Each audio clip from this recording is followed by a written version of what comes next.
Hi, I'm Alan Micah, registered dietitian nutritionist with University of Maine Cooperative Extension.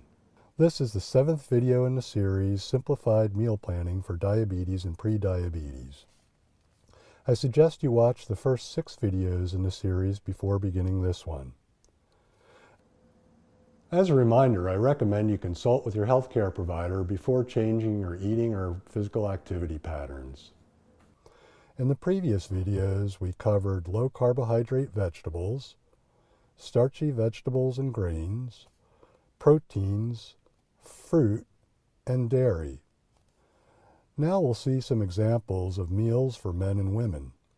For example, breakfast for a woman could consist of a slice of whole wheat toast, 2 eggs, half of a grapefruit, and an 8-ounce glass of fat-free milk. The same breakfast for a male could include 1 additional serving of grain, like a second slice of toast. Another example of a breakfast for a woman could include a 4-ounce dish of oatmeal, some nuts on the oatmeal, a bowl of blueberries, and 6 to 8 ounces of plain or artificially sweetened yogurt on the berries. The same breakfast for a man could include an extra serving of grain, in this case another half cup of oatmeal.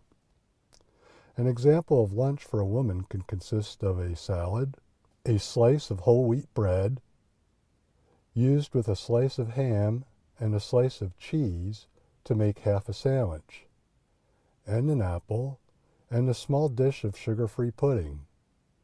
The same lunch for a male could include a second slice of bread to make a whole sandwich.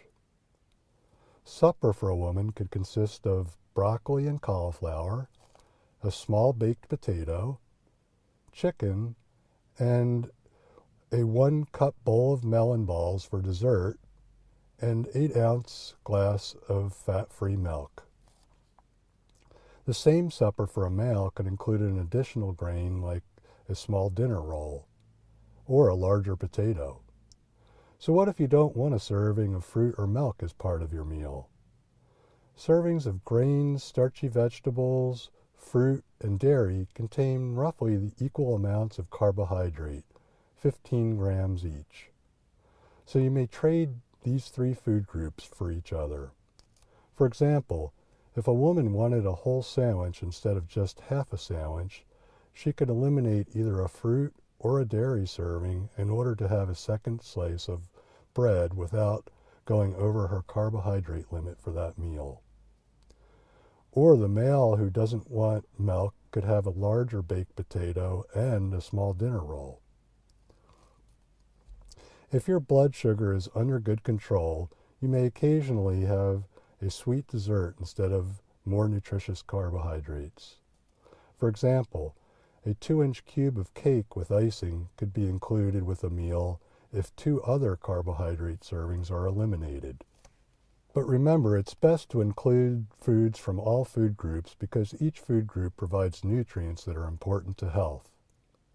And sugary desserts can have more unhealthy fat and calories than you might think. For snacks, either save a serving of something like fruit or sugar-free pudding from your meal for later, or have some low-carbohydrate vegetables, or a small handful of nuts. But remember to include no more than 1 carbohydrate serving in snacks. I hope this series of brief videos helped you to better understand the basics of meal planning for diabetes and prediabetes. More information on this method of diabetes meal planning is available at extension.umaine.edu.